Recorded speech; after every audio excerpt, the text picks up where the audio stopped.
I would like to tell you something about myself. I have a weird habit of imbuing tasks with outsized importance. I will consider something so urgent that everything else I have to do seems meaningless by comparison, and I will therefore force myself to complete that task before I do anything else. I will sometimes do this even for those tasks which are utterly trivial.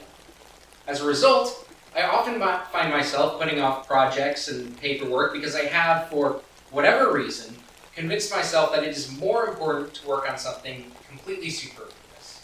This video that you're watching right now is completely superfluous. It is totally unnecessary. No one will ever watch it. It doesn't advance my career in any way. The world is not meaningfully different with it than without it, but I've spent the past 3 months toiling on it. I originally believed that I could just knock out a reflection and then move on to more valuable projects in the span of a few days.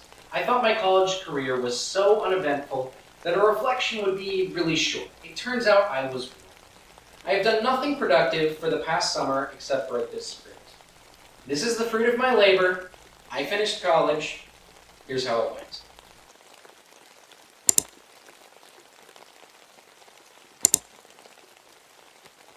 From an outsider perspective, I'm a very successful person.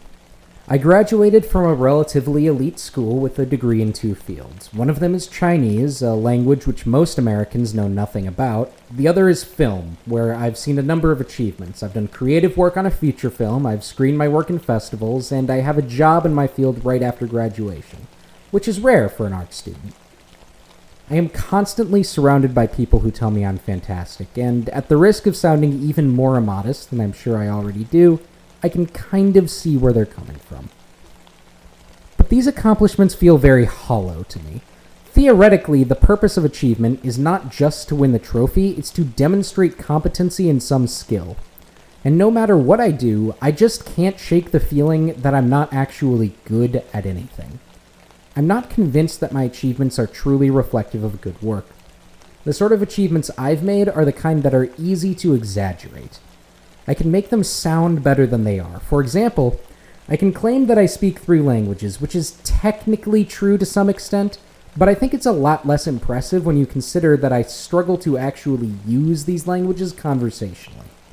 My success in film is mostly a result of expanded opportunity, not greater competence. I didn't really have to do anything to earn a position on a feature film. I just had to pay for the study abroad program that gave me the chance to work on a feature film, which isn't really an achievement. I'm also eternally skeptical that any film festival I make it into is all that competitive. This, I suppose, could be an example of imposter syndrome, but I always worry that my version of imposter syndrome is just a coping mechanism. The thing that's convenient about it is that there's no way to distinguish when a person feels out of place because he's suffering from imposter syndrome, and when he feels out of place because he's legitimately less capable than his peers. I just don't think that my personal feelings are a very good way to gauge how successful I am. A better method is to actually measure my success through some objective metric. The problem is figuring out what that metric is. I think a lot of people would argue that it just doesn't exist. It can't be the quality of my work because I can't evaluate that objectively. There's a problem with that, though. My goal is to be a good filmmaker. How can I decide if I've met that goal when there aren't even any criteria that differentiate good filmmakers from bad ones? If success is just the extent to which I've met my goal, then to measure my success, I have to change my goal. Can I do that without compromising my original goal to be talented? I think so. But the reason is a little complicated. Let's consider what success is in my field. I think that most filmmakers equate success with appreciation of their work. That is to say, a successful filmmaker is one with many fans, and a failed filmmaker is one with very few. Now, obviously, more fans means more income, at least in most cases, so that's a part of it. But the more important part is that we are more inclined to believe that something is true when more people believe it, because it seems unlikely that many people could make the same logical error. Almost everyone agrees that the Earth is round, but almost no one can intuit this. At some point, we learn how to prove this in school, but prior to that, we believe it primarily because everyone else in our lives believes it. For statements with no truth value, for example, that film was good, this still holds. Though there is certainly a lot of dissent, most people would agree that there is a broad cultural canon of uncontroversially good art. I would argue that in some cases, the fact that the art is near universally beloved makes it, at least in some sense, good. Obviously, there is a lot of art which is both popular and bad, but the fact that it is popular means that many people see it as good, and for our purposes, that's sufficient. Thus, the best way to objectively measure the success of a filmmaker, even a filmmaker who only values making high-quality art, is his popularity. I think that makes the disconnect between my apparent success and my implicit failure much clearer, because my work isn't popular. I've released a small handful of films on the internet with 2 or 3 digit view counts. I'm a nobody. And I know that everyone says you shouldn't compare yourself to others, but in my line of work where my success is determined by how others judge me, it's unavoidable. I am in a perpetual popularity contest, and there's more competition now than there's ever been in human history. In the information age, I'm competing against the entire world. There are, millions? Tens of millions of people making video content. Even if I were in the 99th percentile of filmmakers, which I don't believe I am, but even if I were, that wouldn't be enough. There would still be thousands of people more successful than me. Another consequence of the massively expanded competition is the constraint it puts on time frames. What I mean by that is, out of some million people who make films, at least a handful are going to start when they're very young, and they'll gain a lot of experience well before their peers. If you start later in life, it's difficult to catch up, and what qualifies as later in life is at this point absurd. I'm 22 years old, fresh out of college, and yet I constantly find myself learning that some filmmaker with a huge following and skills I never learned is younger than me. I've already fallen too far behind to ever realistically operate on their level. Plus, working on the internet, there's no way to guarantee that anyone will see my work. Out of hundreds of thousands of videos uploaded to the internet every day, there is no reason that mine in particular should catch anyone's eye. I'm one person screaming for attention and a crowd of millions who are apparently screaming louder than I am. And though it's a bit inconsistent with everything I've just said, it is very disheartening to see someone accrue a huge number of views for content that clearly took no effort on their part. The whole thing is just as much a crapshoot as it is a popularity contest. So I'm not confused that my work isn't popular. I get why. It appeals to a very niche market to begin with, and even then it's not good enough to beat the competition. It doesn't actually bother me so much that I'm a failure as it does that I probably should be a failure. I believe 2 things to be basically true. People develop skills when they do the same thing many times, and people only do something repetitively when they enjoy it. I take these to be self-evident, and I think any amount of reflection will lead you to agree. From here, it's pretty easy to extrapolate that people develop competency in a skill when they already enjoy practicing the skill. This is what we mean when we say passion. If I understand passion correctly, then I don't have any at all. This is embarrassing to admit, but expending effort on anything feels like a chore to me. I've been talking almost exclusively about film, but this applies universally. I don't get excited to work on my projects, be they film-related or otherwise. At the same time, I'm not satisfied doing nothing. I value merit above all else. I've been thinking a lot lately about my ethics, and I decided that the greatest moral imperative for me is to achieve excellence. What I mean by excellence is so complicated that it could be its own video, so for our purposes, let's just say that I want to be good at things more than I want anything else in life. Since I was a kid, I always imagined that I was just destined to become someone important. I don't know if that's normal or if I'm a narcissist, but I always took it for granted that I was going to be great. To some extent, I do legitimately believe I am more capable than the average person. I have a lot of advantages over most people.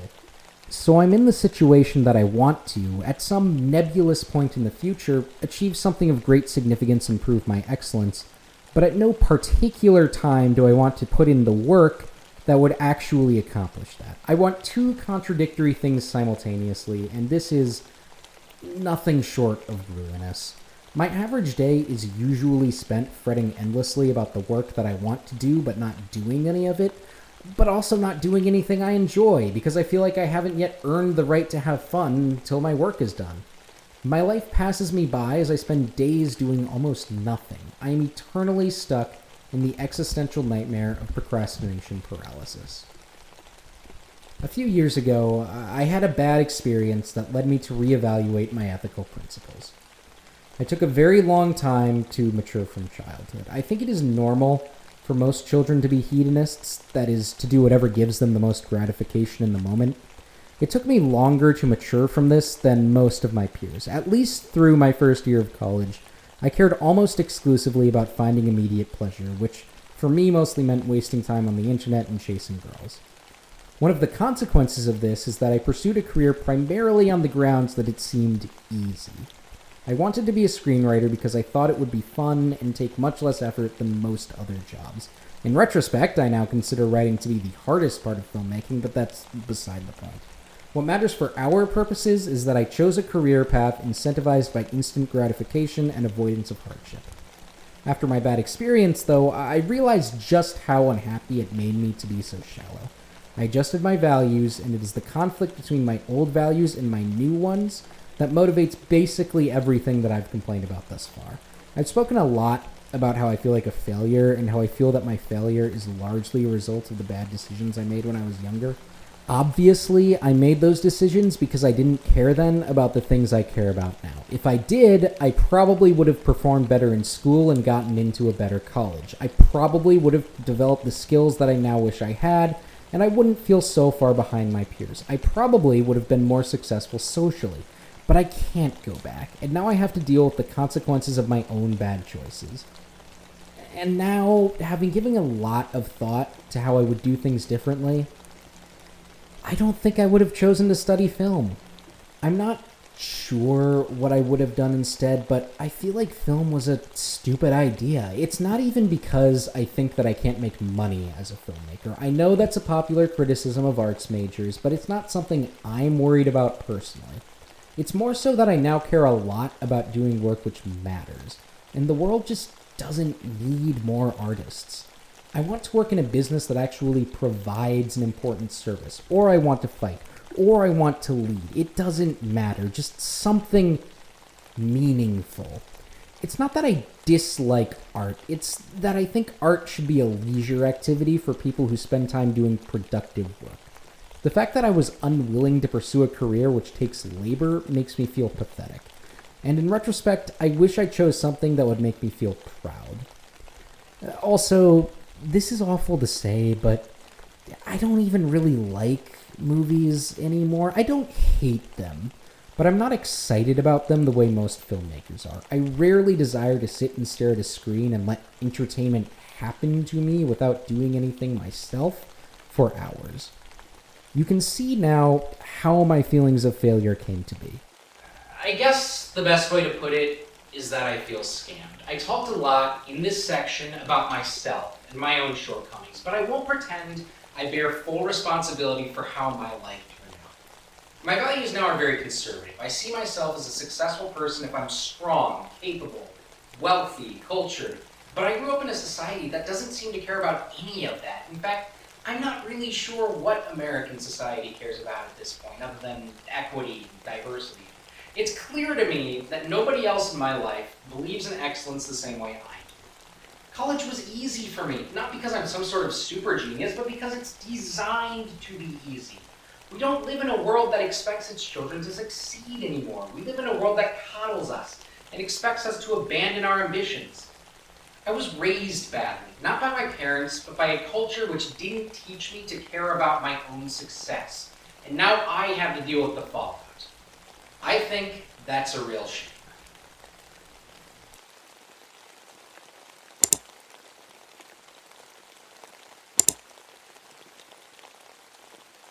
Although I had made short films for projects in high school and college before, they were almost always quite small in scope, and I didn't feel any of them expressed competence in filmmaking. For this reason, I consider Needleman my first film, even if I had a body of work beforehand. That's also why some of my work is excluded from this retrospective. I'm only including what I would consider representative of me at my best. Perhaps because it's my first real film, there are many areas in which Needleman is different from my later work. I got the idea for Needleman in a flash, without any warning, which is very unusual for me. I was struck by the image of a man with needles in his arm, and I really liked it. I think that there's just something viscerally uncomfortable about bizarre and self-inflicted injuries that draws our attention. I also knew that it had to be about a girl. At the time, I think I wanted a girl because I wanted my main character to be a creep, which he still is, in the final product, of course, but I think he has more nuance than that. He was originally going to stalk her across multiple locations, but I limited their encounters because it slowed down the plot for no real reason. Eventually, I developed his motivations to be more of a commentary on the relationship between men and women in general. A lot of people ask me what Needleman is about. I understand the plot is ambiguous, which was purposeful. I prefer works that invite a level of theorization, and I wanted to focus more on the experience of Zeke's ritual than the rationale for it. That said, it wasn't directionless. If you paid close attention, you noticed that the box Zeke takes out during his ritual has a list of rules. He hurts himself whenever he feels attraction to a woman, and the idea is that he can Pavlov those feelings away. He wants this because he believes that his affections are a burden on women. And all of that is present in the film itself. I'm not making up new canon. So I personally have been discouraged from expressing my sexuality for my entire life, on the grounds that my feelings would make others uncomfortable. I noticed that if a boy was adequately attractive or popular, then nobody told him the same things they told me. From this, I made what I think is a pretty reasonable deduction that when people told me my behavior was inappropriate, what they meant was that I wasn't deserving enough of a relationship to seek one, and that everyone would be a lot happier if I just stayed alone and unhappy and never did anything about it. Everyone was very quick to protect others' feelings, but the question of how it made me feel to be unwanted was never addressed. The thing is, this experience is not uncommon for men my age. Statistically speaking, more young men are single and sexually inactive now than at any point in the past handful of centuries. It's about 2/3 under 30. We collectively undervalue men, especially in terms of their fitness as romantic partners. I imagine, then, that many men can relate to Zeke. I think that a lot of us were taught that we are inherently undesirable and that our feelings of attraction are dangerous to women. A lot of us are told that we don't deserve to be loved, and I made Needleman to show people how badly that hurts. I've never been so comprehensive about a film as I was with Needleman. I tend to start films with a few key images and ideas, and then through writing and production I fill in the gaps. Not so here. I knew everything about the film well before I started writing the script. I collected trash in my room for months to use for the set. I planned so meticulously that I actually drew storyboards, which is something you very rarely see outside of cartoons and action sequences, but it was important to me that the composition of each shot matched what was in my head. I'm really proud of that part of the film. I think that the shots are all really dynamic and intense. Some of them took a lot of creativity, and they fit the tone well. Out of all my work, I think that Needleman looks the best for these reasons. I also had a really good colorist who elevated it a lot. In a lot of ways, I'm happier with how Needleman came out than any of my other works. I was surprised, when I was finished, by how closely it resembled a professional film. I've already explained that I thought it looked really good, but I was also surprised by how smoothly the plot progressed. In the past, I'd always struggled with creating a natural series of events for my stories, but when I wrote Needleman, I was able to create a series of logically successive events which escalate towards the climax. I thought it was cool I could do that with no dialogue, and that might not sound like much, but it's pretty difficult, at least for me. I appreciated the opportunity to experiment as well. There are too many unorthodox shots in Needleman to list them all, but I'm particularly proud of the shot in the opening when Zeke is watching TikTok. I like the idea that there's a story happening inside his phone's frame and another story outside of it, and that you can watch them both at once, and I would explore this a lot more in Maladaptive.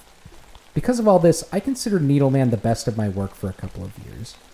However, after rewatching it to make Maladaptive, I realized that it has a lot of weaknesses. The biggest problem is probably the editing. There are too many cuts that don't work, because the movement in one shot doesn't match the next, or because the shots aren't continuous, or because the pace is weird.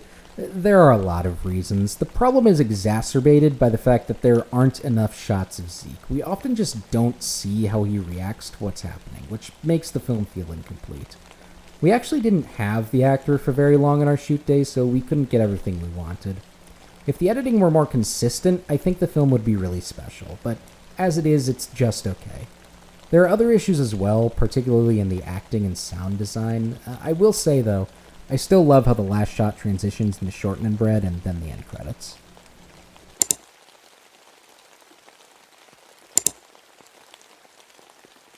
Even though Lost Nation is the biggest project I've worked on by far, I have the least to say about it because my own contribution to it was pretty minimal. A year after I finished Needleman, I took the opportunity to work as an assistant editor on a feature film. Each day, the PA delivered drives with the day's footage, which we would convert to editable files and then use to make sequences. I don't know how much influence I had on the film myself because I don't know whether the editor used any of my work or not. Even though I was perfectly capable of it, the editing team never asked me to do any of the data management work, so I was unwittingly assigned to a somewhat inessential role. All in all, my job on Lost Nation was to produce cuts that the editor might or might not use. The good news is that I don't really care about any of that at all. I took the position on Lost Nation because I wanted to get the credit on a feature film, and I wanted to learn how to edit well, and I got both of those things. The DP's style was really not conducive to editing because the shots never really matched each other and the camera was always static. This, in addition to the sheer number of long monologues and ruined takes, made editing extremely challenging. But that enabled me to learn. If I didn't make the cut exactly right, the whole scene was ruined. I had to figure out the rules for good cuts, and I think I did. I know that some of my peers were impressed by my creative responses to the unique challenges the job presented. I certainly feel more confident about editing now, even if I still find it hard.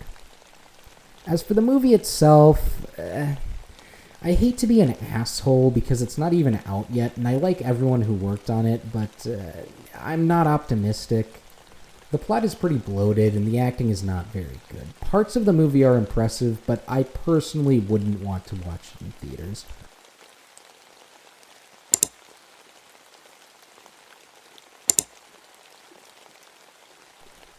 It's ironic that Schizo is my most successful work because it's probably the one I like the least. I understand why other people like it. I think they appreciate the format and, more importantly, it explains a topic about which the average person knows nothing. Video essays about obscure topics are in right now. That said, there are a lot of things about Schizo that make me cringe. I'm not even really sure where I got the idea for Schizo. As I made clear in my reflection, I move at a glacial pace, so I accumulate ideas much more quickly than I produce them. The consequence of this is that I end up with a massively long backlog of ideas, the majority of which I'm sure will never become anything. If I need to make something, I usually reach into that backlog, but not with Schizo. I came up with it around the same time that I made it. And here's where I have to address the underlying problem of the whole thing, because the two main reasons I made Schizo were that I thought it would be easy, and I thought it would be popular. Let's step back for a bit and provide some context. When I first started working on Lost Nation, Jay announced that at the end of the production period, we would have a film festival for everything the crew made outside of Lost Nation. This was also around the time that I got my first, and thus far only, camera. For a lot of reasons, I really wanted to participate. For one, I felt guilty that it had been almost a year since my last project. To this day, I still feel guilty when I go a long time without making a film.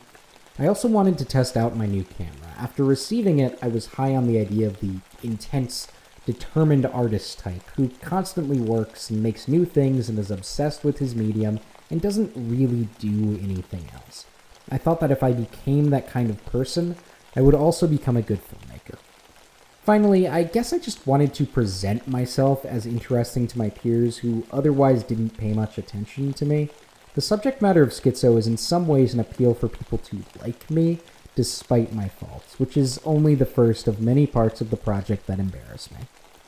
Anyway, I wasn't close enough to anyone on the crew that they would help me, and I had a time limit, so I ended up with 3 stipulations. I needed something that had broad appeal, that I could make by myself, and that wouldn't take a lot of time. To solve these problems, I turned to a lesser-known artist who has nonetheless influenced me a lot, named Levny Yilmaz. He makes a series of short cartoons called Tales of Mere Existence where he narrates anecdotes and observations from his personal life and draws images to match the narration on camera. I decided to mimic his style because I knew that I could do it independently and no one else would make anything similar. Instead of drawing the visuals in real time, I cut open a cardboard box and made props out of paper and clay. I felt this was a simple way to tell a story by myself. Even though this was ostensibly an easy production, it actually took me several sleepless nights to complete. To participate in the festival, I had to submit a script ahead of time, and for whatever reason, writing it took forever. Kind of the same as writing this took forever. I guess I'm so nervous about explaining things poorly that I avoid explanatory texts altogether. Anyway, procrastination became a theme with the project. I wrote most of the script the night before it was due, constantly recalling more and more experiences. As much as I rag on Schizo, I can't deny that it's thorough. A couple weeks later, I recorded the voiceover in a single session that took way longer than I expected. A couple weeks after that, I locked myself in my dorm's bathroom and shot continuously from 6 p.m. to 3 in the morning. Fun fact, aside from the credits shot on the beach, the entire thing was shot in a bathroom. I turned out the lights and lit the box with my phone flashlight, which is why it looks grainy and terrible, but we'll get back to that. Weeks later still, I edited and submitted the final product. After months of turmoil and struggle, I pushed forth my most ambitious film to date. Here's why I think it sucks. As I said, I made Schizo because I thought people would like it. Narratives about marginalized people have never been more popular, and psychotic illness is of particular interest to many people because they're not exposed to it nearly as much as they are to people of marginalized races or gender identities. Because of this, I heavily exaggerated my experience. Let me make this clear. I am asymptomatic 95% of the time. The average person would never know that I'm not neurotypical. I was educating people, so I don't feel like it wasn't my place to talk about STPD, but it's close. All of the odd perceptual experiences I talked about did in fact happen to me, but every one of them has a possible explanation unrelated to STPD, and the fact they happen with such rarity makes me skeptical that they're a symptom at all. The paranoia and disorganized thinking were probably at their worst around the time I made the film, and even then they were somewhat exaggerated. At this point, I'm not sure I struggle with either at all. The part that I'm most embarrassed by, though, are the various eccentricities I list. I talk about such banal behaviors as talking to myself and taking walks in the rain as though they make me incomprehensible, which is just patently ridiculous. It makes me think of those not like the other girls posts on Tumblr. It's such idiotic special snowflake crap, but I felt that I needed to include it or the argument wouldn't work. Finally, I hate how I ended it with a call to action, as though the rest of the world owes me something because I'm slightly different from them. It sounds so entitled. If I remade Schizo today, the only parts of the script I would keep are the discussion of negative symptoms and my experiences with bullying. The rest just makes me cringe. The other problem, which was apparent to me even at the time, was that it didn't look very good. I already mentioned how the whole thing is way too dark, so dark that you can't even read a lot of the text. The frame is also constantly jittering because I kept moving the box and camera around between shots. The left side of the box is also weirdly larger than the right side for most of the film. Sometimes props were way too small for the box, sometimes they weren't level when they were supposed to be. If I ever had something closer to the camera than the back of the box, it was out of focus. After I got the jelly shot, every subsequent shot had a jelly stain in it. The worst part, though, was how lazy it was. I didn't watch Schizo after making it until this retrospective, and I forgot how many of my props are just sheets of paper with writing on them. It must be more than half. When their sculptures or drawings, they're so amateurish you'd think a child made them. I think there's a way to make low-skill art look endearing, but I don't think that I captured it. I wasn't trying to make stuff look cartoony. I expected the audience to take misshapen sculptures and ugly drawings seriously. The ending is especially lazy because there is no thematic justification for destroying the set. I did it because it was the only conclusion I could think of, even though it's not really a conclusion at all. Finally, I don't like the sound design. I know that everyone says this, but I hate listening to my voice here. I sound so whiny and monotone. The royalty-free music is the cherry on top. It's really the final nail in the coffin for the whole film. As much as I hate Schizo, it was good for me. The day after the festival, a lot of the crew approached me to tell me that my submission was the best one, and that it captured their attention even though it was long. Some of the more experienced crew members told me that I should submit it to festivals, which sort of blew my mind at the time. I don't know why, but I had this strong inner conviction that there was a base level of competence that a filmmaker needed to have before anyone would consider his work, and that I hadn't yet met it. Apparently I was dead wrong, because a couple of festivals actually accepted Schizo. And while they weren't prestigious, they also weren't the kind of festival to just accept everything. I had more or less become a professional film director. Needleman boosted my ego because it made me feel like a real filmmaker, but Schizo boosted my ego because it made everyone else affirm that I was a real filmmaker, and a good one at that. I just wish I could understand why they feel that way.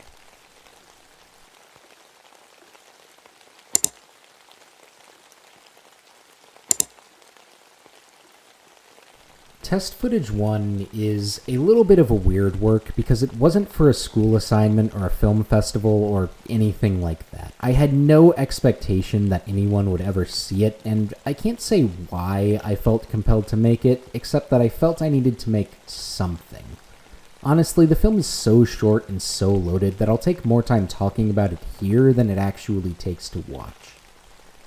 I got the idea for Test Footage 1 from a thought experiment that I, and I'm sure many others, had as a kid. What if I was the only person on Earth? How would it feel to be by myself forever? I was a misanthropic child, so I found this really comforting, actually, which is not really the tone I put forth in the finished product. Here's the thing. The thought experiment was never about figuring out how I would survive. The point was always the emotional aspect, the solitude. In my fantasy scenario, I just had enough food and water without doing any labor. Obviously, though, this isn't conducive to conflict. A person in that situation wants for nothing, so it isn't a very interesting story. I never developed the idea for that reason, but I had it tucked in the back of my mind when I was thinking about horror web series. So for those of you who don't know, there is a massive community on the internet dedicated to producing scary stories, often in a video format. Horror web series frequently differentiate themselves from conventional horror by their realism, exploration of mature themes, experimentation, strong mystery elements, and the incorporation of audience participation in puzzles. A good example of this kind of content is Marble Hornets. These web series exploded in popularity when I was in high school, and I thought they were the coolest thing ever. The overwhelming majority of these are made by a small group of friends or just one person, which means it is very easy to envision yourself making one, and consequently getting millions of views and becoming ultra popular, but that's beside the point. Like a lot of kids who discover horror web series, I felt a strong desire to make my own, but I never did, partially because I didn't think I could ever finish anything I started, and partially because I was terrified it would be bad. After a series of artistic victories, I changed my mind. Test Footage 1 was the proof of concept for my new horror web series. To be clear, this isn't an abandoned project. I never intended to make a full series. While a full series would be cool, it would demand resources and, more importantly, a work ethic that I just don't have. What I wanted was to evaluate the effectiveness of my idea. I lived in the woods with no one else around, and at the time, I liked to freak myself out by pretending I wasn't really alone, and some demon would press his face against my window when I wasn't looking. I found this terrifying, but I thought there was a chance that it was just corny. To test that, I put together this plot that our main character was ostensibly alone, he was the last human on Earth, but that something was searching for him, obviously begging the question of what. I'm a little pissed that I Am Legend used the last man on Earth is not alone tagline before I could. I gave him amnesia so there was a logical excuse for the mystery. My favorite part of all horror content is trying to figure out the dark secret that uncovers the terrible truth. From there, I filled in the gaps that explain the rules of this world, and I ended on a jump scare. You can see how I was pretty methodical, which I kind of forgot about until writing this, and also why I think that there's a lot to talk about even though the short is so short. My production schedule here was just so hilariously me.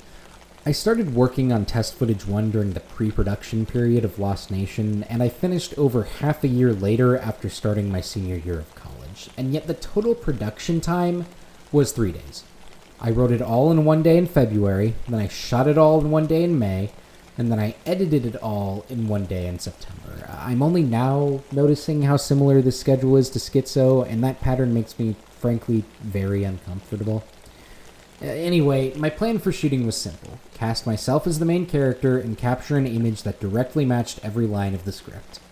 The only shot that took any real effort was the monster on the street, which I made by rolling the camera indoors and then running outside and shooting myself dragging a sheet behind me.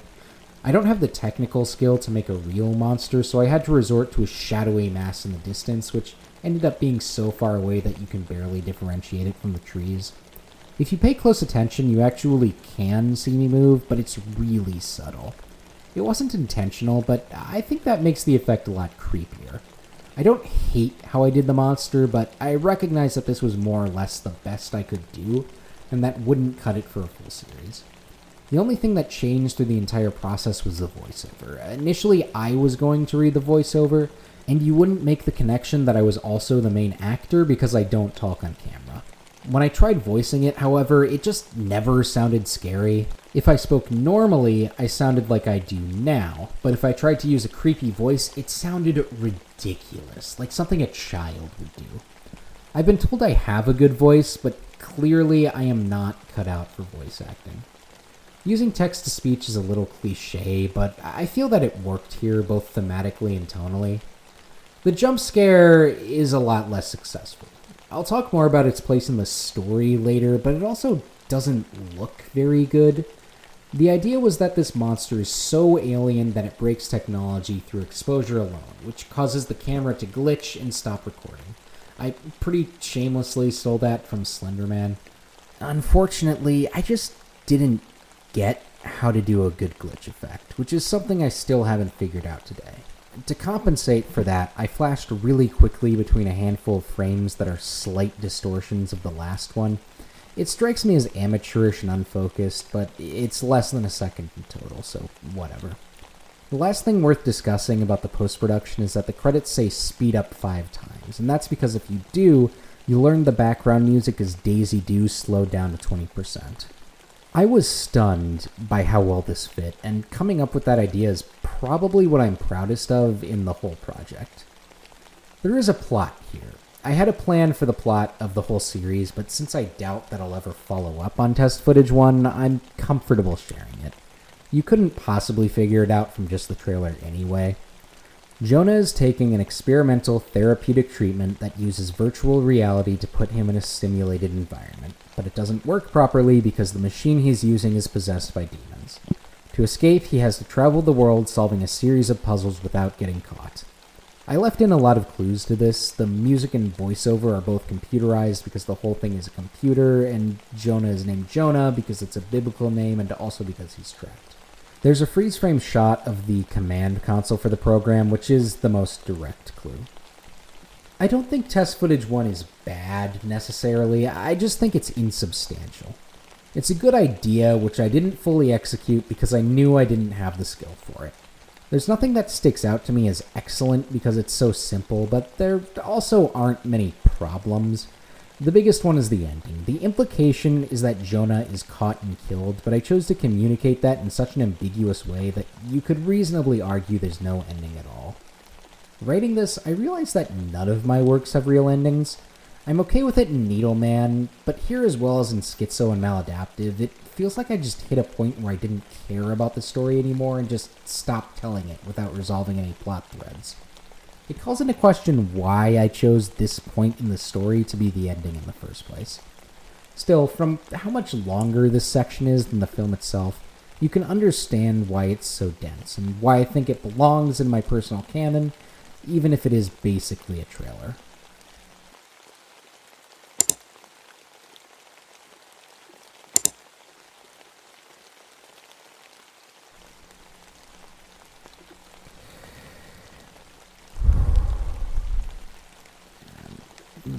maladaptive doesn't feel real. It feels like a dream I had. A dream about a world where I knew how to make movies.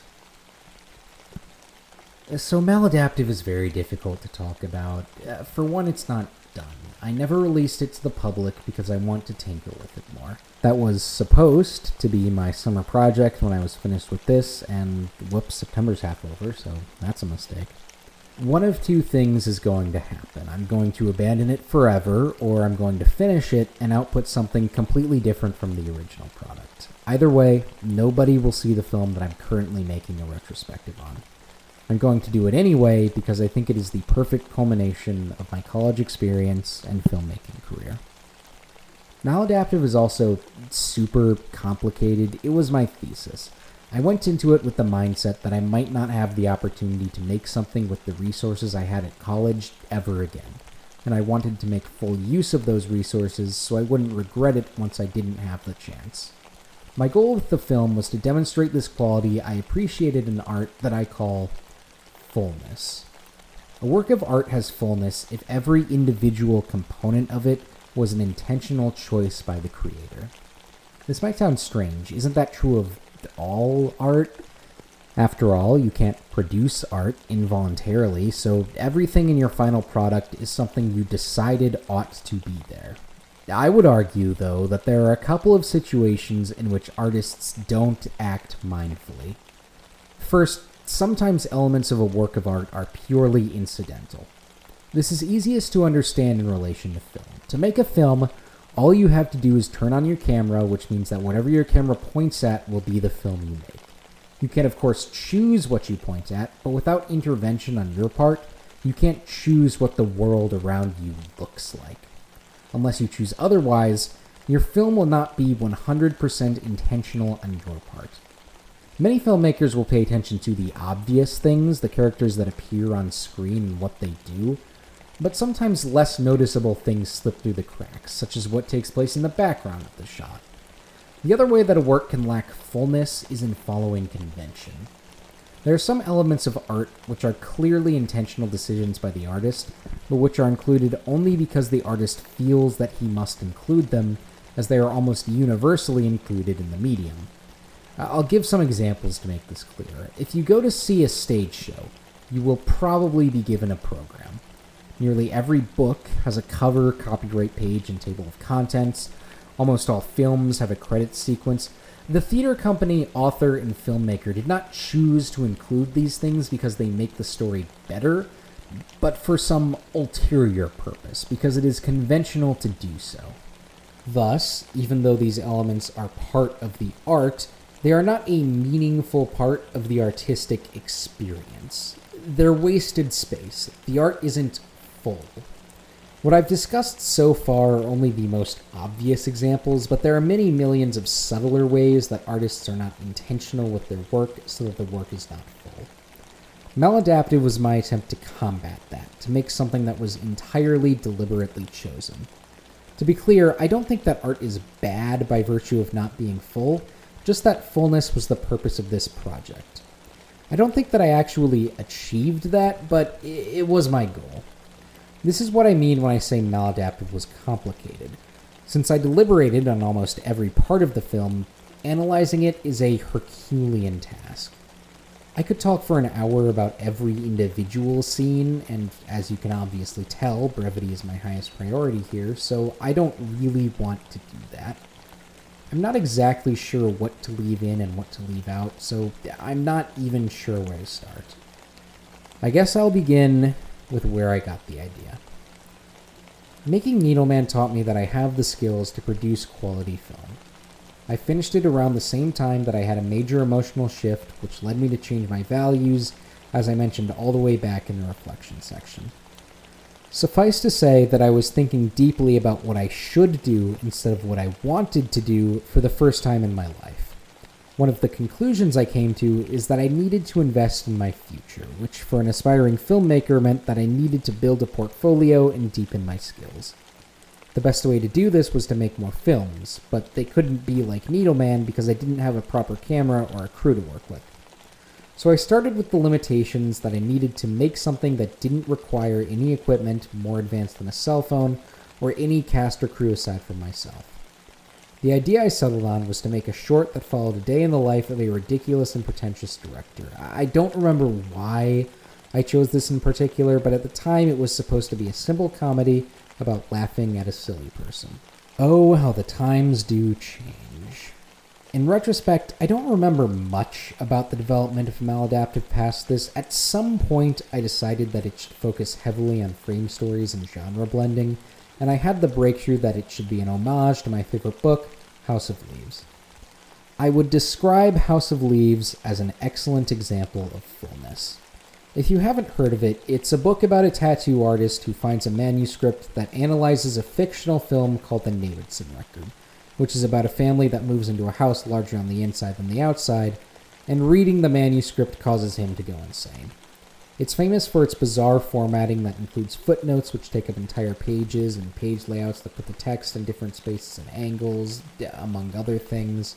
When I explained Maladaptive to people, I didn't really know what to say, so I usually just outlined the plot of House of Leaves instead.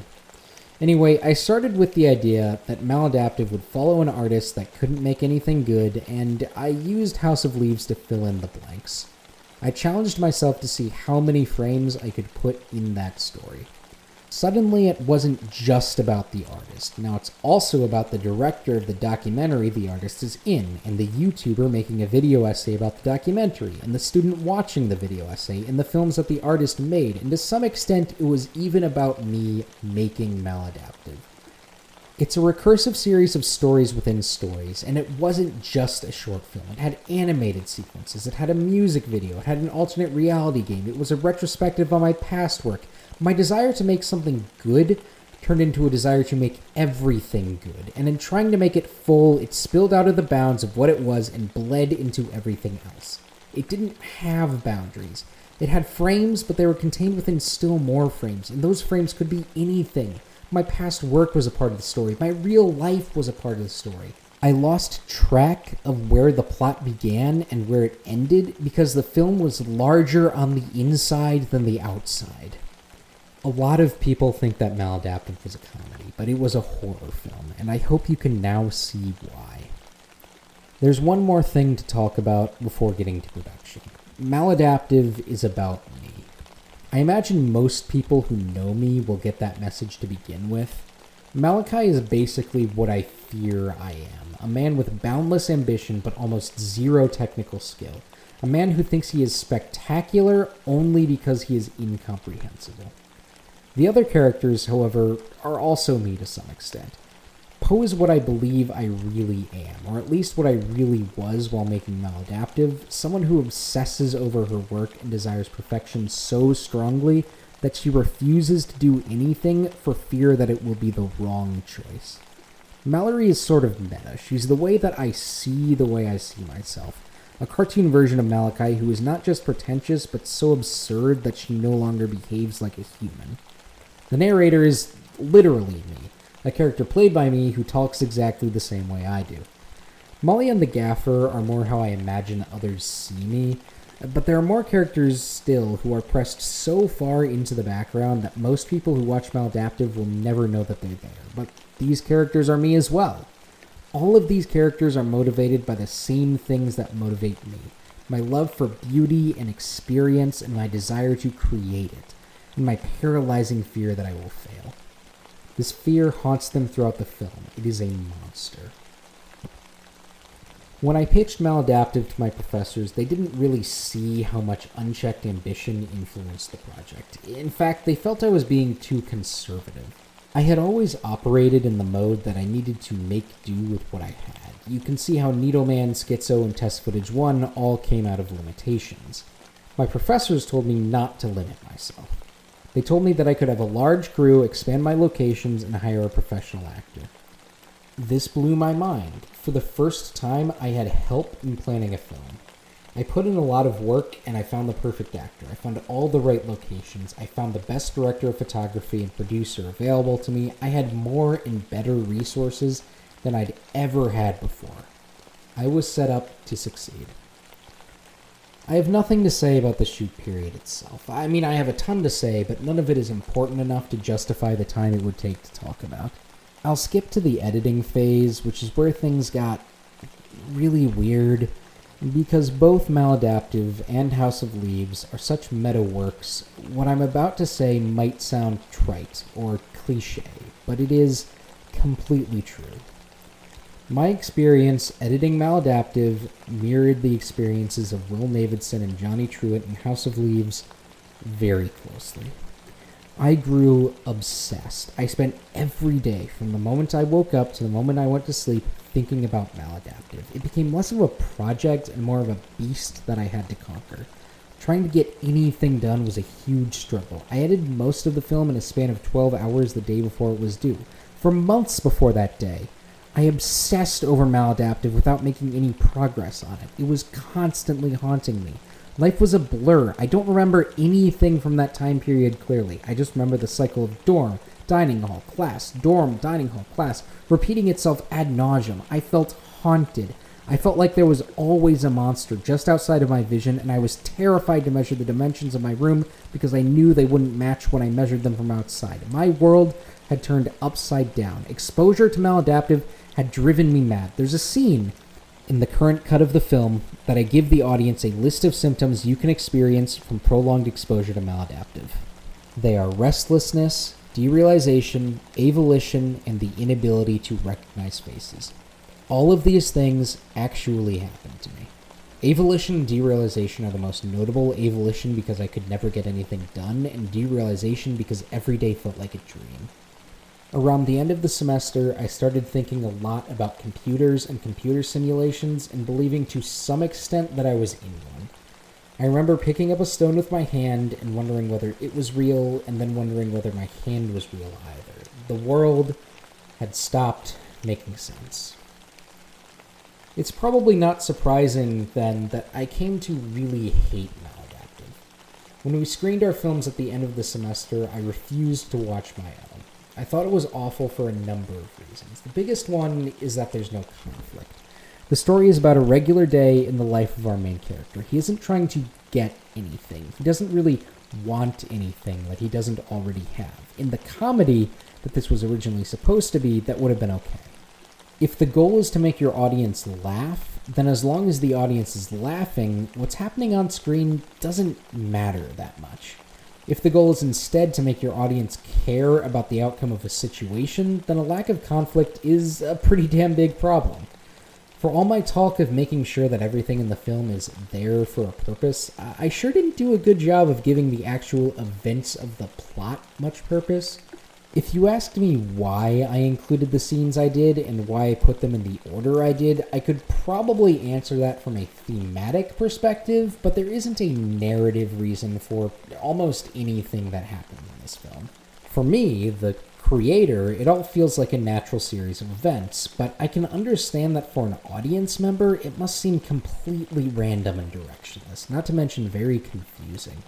I'm a little surprised that people were confused, to be honest. The average person has no trouble understanding the idea of a story within a story, so I just figured that they could iterate on that endlessly. If you get that a story can have a frame story, why can't the frame story also have a frame story? Apparently I was wrong, and in a film with many, many frame stories, that's an issue. While I'm complaining, let's talk about the acting. I wouldn't say this if I thought that any of these people would ever watch this, but I am really not satisfied with my student actors. Maybe it's because of the writing, but they all come off as really wooden and unnatural to me, and my direction didn't seem to help much. I feel the same way about my own acting, actually. I wanted to be in the film because, as I said earlier, it is a film about me, but this just didn't work. I think it's too obvious that I'm reading pre-written lines instead of speaking conversationally. My scenes also look really bad. For the most part, I'm surprised by how well the color correction went, but the shots where I'm talking to the camera are not a success. I was trying to emulate a popular style of video essay where people light up their room with weird colors, but my shot was lit exclusively with the room's floodlights, so there's no light source that could realistically look pink like that. It's pretty obvious that I just changed the color after the fact. I don't like that I used licensed music, but that was really time pressure, and it'll be the first thing to go if I recut it. One last thing, the opening. I wanted the nature shots to serve as a transition from the real world into the world of the film, which I thought would hint at the fact that I consider my experiences making maladaptive a part of the story, but without any transition, it's not like we slowly move from nature to the dorm. We just have one cut and we're suddenly there. That idea isn't communicated at all. Instead, it feels like I ran out of ideas and just appended stock footage onto the beginning so I had something to show while I was giving this ridiculous monologue. It's not stock footage, by the way. I shot it all myself. Altogether, I think the entire film has a veneer of amateurishness, but it's a death of 1,000 cuts situation. No one problem will demonstrate that, and I certainly can't sit here and list them all. The two big issues with maladaptive are a lack of technical skill and the fact that the plot is understandable to me and nobody else. However, through writing this reflection, I came to realize that there's a lot I appreciate about maladaptive. I think that the scenes with Malachi are genuinely pretty good when taken individually. The issues with them are less a lack of directorial skill and more a lack of cohesion across the film. I am particularly proud of the scene in the dark room and the final scene. The former I thought would be very difficult to do because filming in darkness usually sucks, but it came out looking really nice, more or less exactly how I intended. The latter delivers most on the premise. There is so much happening here. Our frame is split down the middle with two separate but related stories taking place on either side, one of which is framed many times. Poe really looks like she's trapped inside the screen in that final shot. I like the prosopagnosia test scene, and I plan to expand on it if I ever rework maladaptive. The claymation was super fun and came out looking like actual motion, which I wasn't really expecting. I guess the parts of the film that I liked most are the ones that ended up looking better than I thought they would. More importantly, though, there's just such thematic depth and density here that I honestly think a person could study this. And if he understood it in full, then he would know everything there is to know about me, or at least everything there is to know about how I see myself. If you asked me at my graduation, I would have said maladaptive was a failure. Now, though, I am comfortable calling it a tentative success. I pretty much said everything I had to say about every other work that I've included in this retrospective. With maladaptive, I've maybe said a tenth of what there is to talk about, but I just can't spend more time on it, not here. That said, is there a better way to close this chapter of my life? I mean, it's perfect. It's so typically me. It is so complex. It is about so many things at once. It defies genre and medium. It defies even the idea that art can be contained in a single experience separate from yourself. It is full of easily missable Easter eggs and minor details and references to other works that, when taken together, reveal a legitimate thematic thread. If it latches onto you, then it infects you. What seems like such innocent nonsense comedy turns into a creeping horror that only gets darker and darker the more you think about it. It's also a total disaster. It makes no sense. It reveals a stunning lack of technical skill. So much of it was done shoddily at the last second because I put it off for so long. It's such a misanthropic film. There's so much I refuse to let anyone do but myself. And none of the people who worked on it care about or remember it now. It destroyed me. It was the weight of my entire high school and college experience. All the pain and regret and self-loathing weighing down on me. And it caused me pain. It caused me to regret the areas where it failed. It caused me to hate myself. It was a battle between my greatest strengths and my greatest faults without a clear winner.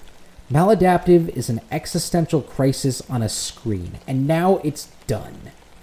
That version of it is done, at least, and that part of my life is done. And I don't know what's going to happen next. I don't know if this is a happy ending or a sad ending yet. I can leave high school and college behind. I can even leave maladaptive behind, but the memory of them will always stick with me. But like the final shot of the Navidson record, I can choose to extinguish the light of that era and embrace the darkness of a new one.